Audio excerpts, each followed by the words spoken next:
गांव का नाम था बैरागढ़। छोटा सा गांव, चारों तरफ खेत, बीच में पुराना पीपल का पेड़ और एक टूटा हुआ तालाब।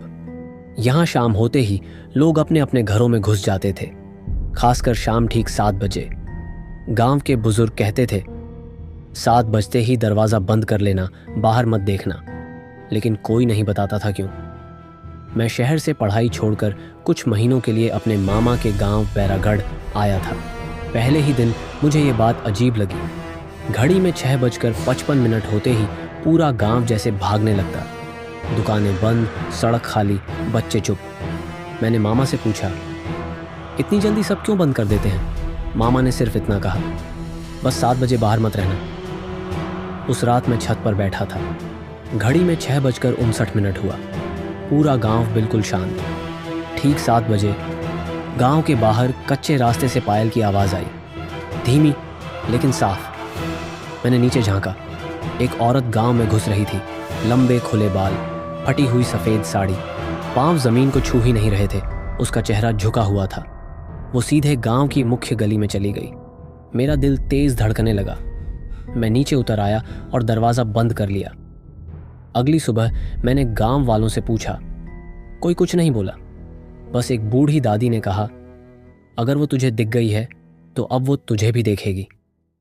मैं समझ नहीं पाया। दूसरे दिन शाम को मैंने जानबूझकर बाहर रहने का फैसला किया। सोचा, डर बेकार की बात है। 6:58, 6:59 और फिर वही पायल। वो फिर आई। इस बार मैंने साफ देखा। उसका चेहरा खाली था, ना आंख, ना नाक, ना मुंह। फिर भी वो मेरी तरफ देखने लगी। मेरे शरीर में झुनझुनी दौड़ गई। मैं भागकर घर में घुसा। उस रात मैंने सपना देखा। वो औरत मेरे बिस्तर के पास खड़ी थी और फुसफुसा रही थी, तू मुझे देख चुका है। मैं पसीने में भीगा उठा। अगले दिन गांव में खबर फैल गई, एक लड़का गायब था। लोग बोले, वो 7 बजे बाहर था। अब मुझे समझ आने लगा था। हर दिन 7 बजे वो औरत आती और जो उसे देख लेता वो अगली सुबह नहीं मिलता। तीसरे दिन मैंने हिम्मत करके गांव के सबसे पुराने आदमी हरिया काका से बात की। काका बोले, 20 साल पहले एक औरत को गांव से बाहर निकाल दिया गया था। उस पर चुड़ैल होने का इल्ज़ाम था। उसी रास्ते पर उसे जिंदा जला दिया गया। मैंने पूछा, फिर? काका की आवाज़ कांप गई। मरते वक्त उसने कहा था, हर शाम मैं लौटूंगी और तुम्हारे बच्चों को ले जाऊंगी। मैं समझ गया, वो बदला ले रही थी। उस शाम मैंने गांव छोड़ने का फैसला किया। लेकिन 6:50 पर मेरी बाइक स्टार्ट नहीं हुई। 6:55 पायल की आवाज़ आने लगी। मैं पीछे मुड़ा। वो मेरे सामने थी। इस बार उसका चेहरा था जला हुआ, काला और मुस्कुरा रहा था। उसने अपना हाथ बढ़ाया। मैं चिल्लाया, भागा, लेकिन पैर जकड़ गए। उसने मेरे कान में कहा, आज तेरा नंबर है।